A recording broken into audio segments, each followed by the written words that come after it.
Hi അപ്പം നമ്മുടെ പുതിയൊരു വ്ളോഗിലേക്ക് എല്ലാവർക്കും സ്വാഗതം. രാത്രി നല്ല അടിപൊളി ചിമിട്ട മഴ എന്നൊക്കെ പറയില്ലേ, അതുപോലെ പെരും മഴയായിരുന്നു. അതുകൊണ്ട് തന്നെ രാവിലെ ആയിട്ട് ഇപ്പം മുറ്റമൊക്കെ നല്ല അടിപൊളിയായിട്ട് നനഞ്ഞ് കിടപ്പുണ്ട്. ഞാൻ വൈകുന്നേരം നനച്ചില്ലായിരുന്നു ഇന്നലെ, അപ്പോൾ അതുകൊണ്ട് പോയി. പിന്നെ അവൾ എന്തോരം പറഞ്ഞാലും അവൾ ആ ടാങ്കിൻ്റെ മുകളിലാണ് കിടക്കുള്ളൂ. ഞാൻ ഇവിടെ തിന്നൽ നല്ല തുണിയൊക്കെ ഇട്ട് നല്ല ബെഡൊക്കെ ഉണ്ടാക്കി കൊടുത്തിട്ടുണ്ട്.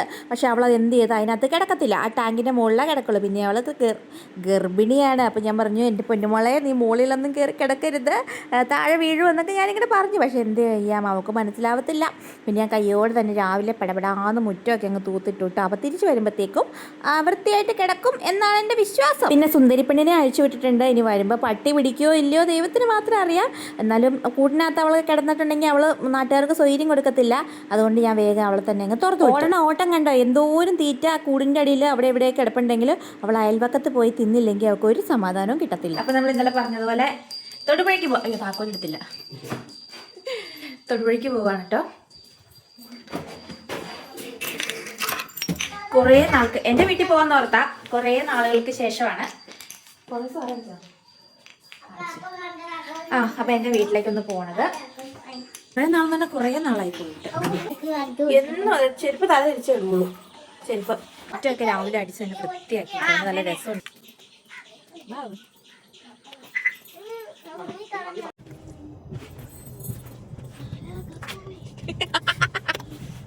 പിന്നെ രാവിലെ വീട്ടിൽ നിന്ന് ഇറങ്ങിയതും അത്ര രാവിലെയൊന്നും അല്ല കേട്ടോ, ഒരുമാതിരി ഒരു സമയമായിരുന്നു രാവിലെ ഇറങ്ങിയത് കൊണ്ടും വീട്ടിലതുകൊണ്ട് രാവിലെ ഒന്നും ഉണ്ടാക്കാത്തത് കൊണ്ടും എന്താണെന്നറിയത്തില്ല, നല്ല വിശപ്പുണ്ടായിരുന്നു. അപ്പോൾ വരുന്ന വഴിക്ക് നമ്മുടെ മാമലക്കണ്ടം ഷാപ്പിൽ കയറി. ഷാപ്പാന്നൊന്നും പറയാൻ പറ്റില്ല കേട്ടോ, നല്ല ഫുഡാണ്, റെസ്റ്റോറൻറ്റ് സ്റ്റൈലാണ് സംഭവമൊക്കെ, നല്ല ഫുഡാണ് അവിടുത്തെ. അപ്പോൾ അവിടെ കയറി ഞാൻ ആദ്യം മസാല ദോശ ഓർഡർ ചെയ്ത്. രാവിലെ ആണല്ലോ, ഒത്തിരി ഹെവി ഫുഡ് കഴിക്കണ്ടെന്ന് ഓർത്തു. അബീത്തേട്ടനും പിള്ളേരും പൊറോട്ടയും ബീഫും ഇത് കണ്ടപ്പോൾ എനിക്ക് സഹിച്ചില്ല. അത് കഴിഞ്ഞിട്ട് ഓർഡർ ചെയ്ത സാധനം ക്യാൻസൽ ചെയ്യിച്ചിട്ട് പിന്നെ ഞാനും പൊറോട്ടയും ബീഫും ഓർഡർ ചെയ്ത് കേട്ടോ. അങ്ങനെ അത് കഴിഞ്ഞിട്ട് അബീത്തേട്ടൻ്റെ വായിൽ നിന്ന് ആട്ടും സൂപ്പ് കിട്ടിയിട്ടുള്ള ചിരിയാണ് ഇത്. അതിനിടയ്ക്ക് 2-3 പേരും കൂടെ അങ്ങോട്ടും ഇങ്ങോട്ടും നല്ല കസേര കളിയായിരുന്നു. അവിടെ ഇരിക്കും, ഇവിടെ ഇരിക്കും, ഇവിടെ ഇരിക്കും, അവിടെ ഇരിക്കും. അങ്ങനെ ചുമ്മാ ഒരു തരം പ്രാന്തെന്നൊക്കെ പറയാൻ വേണമെങ്കിൽ.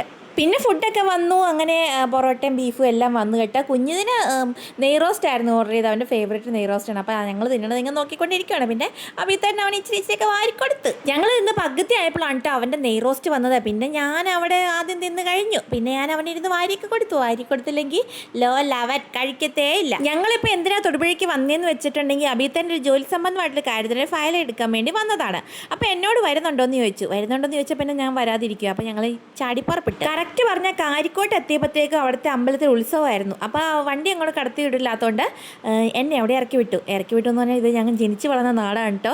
ഇതിലാണ് ഞാൻ കോളേജിലൊക്കെ പൊയ്ക്കൊണ്ടിരുന്നത്. കാരിക്കോട്ടുകാവിൽ കയറിയിട്ടായിരുന്നു ഞാൻ എന്നും കോളേജിൽ പൊയ്ക്കൊണ്ടിരുന്നത്. അപ്പോൾ ഒരു ഇങ്ങനെ നൊക്ലാൾജി അങ്ങനെ കറക്റ്റ് സമയമായതുകൊണ്ട് താലപ്പൊലി ഘോഷയാത്രയൊക്കെ വരുന്ന സമയമായിരുന്നു. അപ്പോൾ ഞാൻ അവിടെ ഇറങ്ങി നിന്നു. എന്നിട്ട് അബീത്തേട്ടൻ ജോലിയുടെ കാര്യത്തിന് വേണ്ടി ഫയൽ എടുക്കാൻ വേണ്ടി പോയി. തലേ ദിവസമൊക്കെ ഇങ്ങോട്ടും മഴയായിരുന്നു തോന്നുന്നു കേട്ടോ, കാരണം റോഡൊക്കെ നന്നായിട്ട് നനഞ്ഞാൽ കിടക്കണേ. അതുകൊണ്ട് ആനയ്ക്കൊന്നും അത്ര വിഷയമില്ലാന്ന് തോന്നണം, അല്ലെങ്കിൽ ചൂട് കൊണ്ട് പണ്ടാറടങ്ങി പോയേനെ. കാരണം താലപ്പൊലിയുടെയും ഈ തീയും പുകയും എല്ലാം കൂടെ ഞാൻ ഇടയ്ക്ക് ഓർക്കൂട്ടത്. കാര്യം പറഞ്ഞാൽ ഈ ആനകളെയൊക്കെ സമ്മതിക്കണമല്ലേ, ഈ ചൂടിൻ്റെയും ഈ കൊട്ട് ശബ്ദം ഇതിൻ്റെയൊക്കെ ഇടയ്ക്ക് ഇങ്ങനെ നിൽക്കണത് കാണുമ്പോൾ നമുക്ക് തന്നെ ഒരു ഇത്. ഞങ്ങൾ അമ്പലത്തിൻ്റെ ഫ്രണ്ടിലല്ല, ഇച്ചിരി ദൂരെയാണ് ഇറക്കി വിട്ടത്. അപ്പോൾ അങ്ങോട്ട് വെയിലത്ത് ഇങ്ങോട്ട് നടന്ന് വരേണ്ട വന്നു കേട്ടോ. അപ്പോൾ നടന്ന് വരുന്ന വഴിക്ക് ഇഷ്ടംപോലെ കാഴ്ചകളും കാര്യങ്ങളൊക്കെ ഉണ്ടായിരുന്നു. പിന്നെ ഈ പേപ്പറുകൾ ഇങ്ങനെ വർക്ക് ചെയ്യുന്നപ്പോൾ എനിക്കിങ്ങനെ വാരി എറിയാൻ തോന്നുമായിരുന്നു കേട്ടോ, ഈ പേപ്പർ ഇങ്ങനെ കിടക്കണം കണ്ടിട്ട്. ഹായ് എന്ത് രസം. പിന്നെ ഇവിടുത്തെ ചട്ടിയൊക്കെ ഇവിടെ കഴിക്കാനുള്ള ഭയങ്കര നേർച്ചയാണ്, സംഭവമാണ്. തൊടുപുഴയിലത്തെ വലിയ ഒരുമാതിരിപ്പെട്ട ഉത്സവമാണെന്ന് പറഞ്ഞല്ലോ. അപ്പോൾ ഇതെൻ്റെ സ്വന്തം അനിയനാണ്, നമ്മുടെ ചിറ്റയുടെ മോനാണ്. അപ്പോൾ അവൻ ഇങ്ങനെ എൻ്റെ വീഡിയോ കണ്ടുകൊണ്ട് ഇങ്ങനെ കൈ മറയ്ക്കാൻ വന്നു. അപ്പോൾ ഞാൻ പറഞ്ഞു, നിൻ്റെ കൈ മറിച്ചാൽ നിൻ്റെ കൈ ഞാൻ തല്ലി ഓടിക്കൂടാന്ന് പറഞ്ഞാൽ ഞാൻ അവൻ്റെ കൂടെ കയറ്റി പിടിച്ച് നിർത്തിയതാണ് കേട്ടോ. ഭയങ്കര നാണക്കാരനാണ്. എവിടെ എൻ്റെ അടുത്ത് വില പോവുക, ഞാൻ അവനെ പിടിച്ച് അങ്ങ് നിർത്തി. അവന് ഊർന്നിങ്ങ് പോകാൻ നോക്കുകയാണ്, പക്ഷെ ഞാൻ വിട്ടില്ല. അത്രയും നേരം ആയപ്പോഴത്തേക്കും അവിടെ അത്രയും നേരം നിന്ന് കഴിയുമ്പോഴത്തേക്കും പരവേശം എടുത്തിട്ട് വയ്യായിരുന്നു കേട്ടോ. എൻ്റെ ദൈവമേ, ഒരു കുടം വെള്ളം കുടിക്കാനുള്ള ദാഹം എനിക്കുണ്ടായിരുന്നു. അങ്ങനെ ഞങ്ങളൊരു കടയിൽ കയറി ഞാൻ എൻ്റെ ദൈവമേ വെയിറ്റ് ചെയ്ത് മടുത്ത് കഴിഞ്ഞപ്പോഴാണ് ഒരു ഗ്ലാസ് നാരങ്ങ വെള്ളമായിട്ട് ഒരു ചേട്ടൻ വന്നത്. അങ്ങനെ നാരങ്ങ വെള്ളം കുടിച്ചിട്ട് എനിക്ക് മതിയായില്ല. പിന്നെ വീട്ടിൽ ചെന്ന് കിണറ്റിനകത്തൊക്കെ ചാടാൻ തോന്നുമായിരുന്നു. പിന്നെ അമ്പലത്തിൽ നിന്ന് പുറത്തേക്ക് വന്ന വഴിക്ക് കുറച്ച് അവിടെ എങ്ങാണ്ട് ഒരു കുറിയും കുങ്കുമൊക്കെ ഇരിപ്പുണ്ടായിരുന്നു. അപ്പോൾ അമ്പലത്തിൽ കയറിയിട്ട് കുറി തൊട്ടില്ലെങ്കിൽ നമുക്ക് മോശമല്ലേ എന്നോർത്ത് ഞാൻ അവിടെ ഇരുന്ന് കുങ്കുമം അങ്ങ് വാരിപ്പൊത്തി. പിന്നെ അമ്മയുടെ കൂടെ ഞാൻ തിരിച്ച് വീട്ടിലേക്ക് അങ്ങ് പോന്നു കഴിയുമ്പോഴത്തേക്ക് അമ്മ പറഞ്ഞു കറി വെക്കാൻ പോലെ മീൻ മേടിക്കാടി എന്നും പറഞ്ഞ് അങ്ങനെ ഞങ്ങൾ കടയിൽ ഇറങ്ങി. അങ്ങനെ അമ്മേനെയും കൂട്ടി ഞങ്ങൾ വീട്ടിലേക്ക് പോന്നു കേട്ടോ. ഒരു സർപ്രൈസ് കൊടുക്കാമെന്നൊക്കെ പ്ലാൻ ചെയ്തൊരു വ്ളോഗായിട്ട് ആയിരുന്നു എൻ്റെ മനസ്സിൽ. പക്ഷേ അതെല്ലാം പൊളിച്ചു പോയി. രാവിലെ ഏറ്റപ്പോഴത്തേ അഭിത്തേട്ടൻ പറഞ്ഞു, എടി മിനിയമ്മ എവിടെ കാണുമോ ഒന്ന് വിളിച്ച് ചോദിക്കാൻ പറഞ്ഞു. അങ്ങനെ വിളിച്ചപ്പോഴാണ് അമ്മ പറയണേ, എനിക്ക് കാരിക്കട അമ്പലത്തിൽ ഉത്സവമല്ലേ, അപ്പം ഇന്ന് എതിരേൽപ്പും താലപ്പൊലിയൊക്കെ ഉണ്ട്, ഞാനിപ്പോൾ ഇറങ്ങാൻ തുടങ്ങുവാന്ന്. അങ്ങനെ പ്ലാൻ പൊളിച്ച് അമ്മ കൈ തന്നു. ഞങ്ങൾ ചെല്ലുമ്പോൾ പപ്പായും വേറൊരു ഫ്രണ്ടും കൂടെ വീട്ടിലുണ്ടായിരുന്നു. അങ്ങനെ ഇരിക്കുമായിരുന്നു അവർ. അപ്പോൾ കൊച്ചിനെ കണ്ടപ്പോഴത്തേക്കും പപ്പായ ഇങ്ങ് കോരി ഇങ്ങ് എടുത്തു. പിന്നെ ഞാൻ നമ്മുടെ ഫ്രണ്ടിലെ നമ്മുടെ സ്വന്തം കണ്ടമാണ്. അപ്പം നമ്മുടെ കണ്ടത്തിലെ വ്യൂ ഒക്കെ പിടിക്കാൻ വേണ്ടി ഞാൻ നേരെ കണ്ടത്തിലേക്ക് അങ്ങ് ഇറങ്ങി. നല്ല രസമില്ലേ, അടിപൊളിയല്ലേ? ഇന്നലെ ഇങ്ങോട്ട് ഭയങ്കര മഴയായിരുന്നു. എൻ്റെ പപ്പായുടെ കണ്ടത്തിലെ നെല്ല് മുഴുവൻ ചാഞ്ഞു പോയി.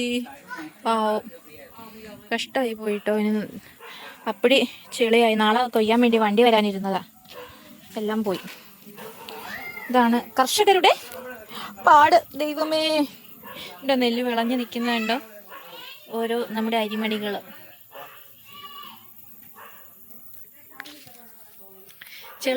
ചെളി മഴ പെയ്ത് ചെളിയായിട്ടുണ്ടെങ്കിൽ വണ്ടി ഇറങ്ങത്തില്ല. നഷ്ടമായിപ്പോയി. So sad. എൻ്റെ അപ്പൻ്റെ വേർപ്പായിരുന്നു, കഷ്ടപ്പെട്ട്. ഇനിയിപ്പം മഴ പെയ്യും, 2-3 ദിവസത്തോടെ മഴ ഉണ്ടാവുന്നതാണ്. മഴ പെയ്ത് കഴിഞ്ഞാൽ നെല്ല് മുഴുവൻ പോയി. ചെളിക്കകത്ത് വണ്ടി ഇറങ്ങത്തില്ല, കൊയ്യാനാളെ അങ്ങനെ കിട്ടത്തുമില്ല.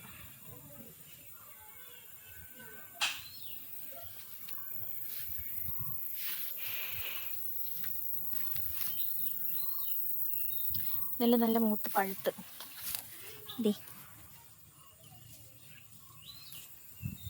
മൂത്ത് പഴുത്ത് പാകമായിട്ട് നിൽക്കുക. ഇത് വീട് കണ്ടം, ഞങ്ങൾ സ്വന്തം കണ്ടം.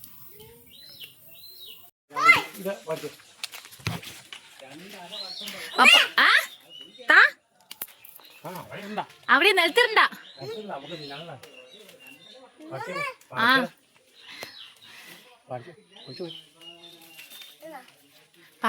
കൈ പിടിക്ക. അത് പുഴുണ്ട്, നല്ലത് നോക്കി മേളിന്ന് പറിക്കാം നമുക്ക്.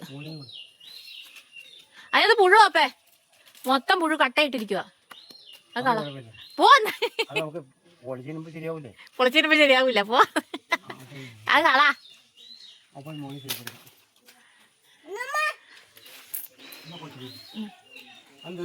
ഇങ്ങത്താ അത് ഇങ്ങതാ.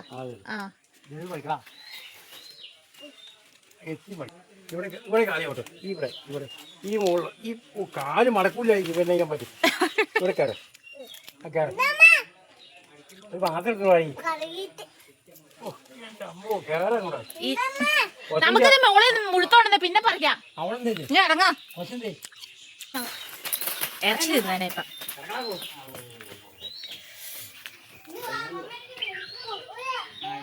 അപ്പാടെ പൂങ്കാവനാ ഉള്ള. കുഞ്ഞിപ്പാവയ്ക്ക.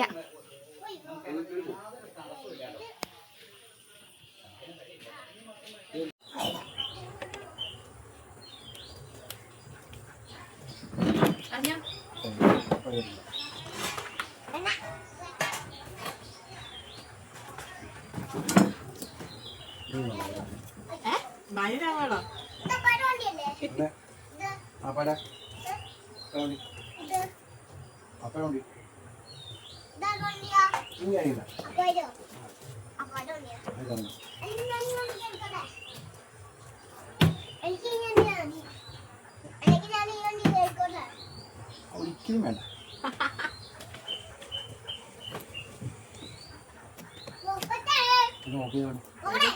സംസാരിച്ചേ ഫുള്ള് എടുത്തില്ലേ? എഡിറ്റിംഗ് കുഴപ്പമില്ലേ? സൗണ്ട് ഒന്നും വരില്ല, ഉള്ളി വീഡിയോ ഉള്ളൂ. അപ്പൊ ഒന്ന് ഓഫ് ചെയ്യേ.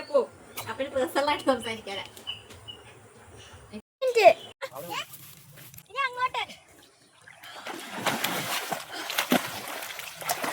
ചേരും ചെയ്യും. അതിനൊക്കെ ഉണ്ടോ?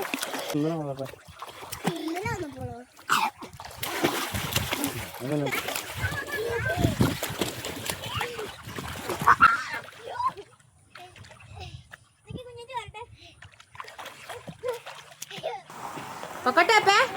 ടാറ്റ.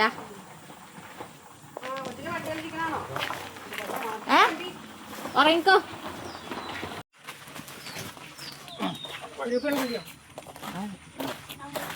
വിളിച്ചിട്ടോ എല്ലാം എടുത്തോ? ഫോണൊക്കെ എടുത്തോ? അല്ലേ അടുത്തെടുത്ത് കൊച്ചു പോകണ്ടെന്ന് പറഞ്ഞിട്ടാ. ഇത് വെറുതെയാ. പിന്നെ വണ്ടി കയറാ. ഓ എന്റെ പണിയാ പയ്യെ തുറക്കാം. ലോക്കാണോ? പത്തേ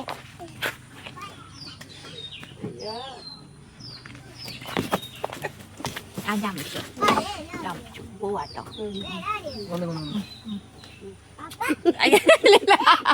പോവാട്ടാ. അപ്പൊ അങ്ങോട്ട് വന്നേക്കിട്ടാ, ഇറങ്ങിയേക്കിട്ടാ. കുറച്ച് തൂണൊക്കെ വന്നേട്ടാ.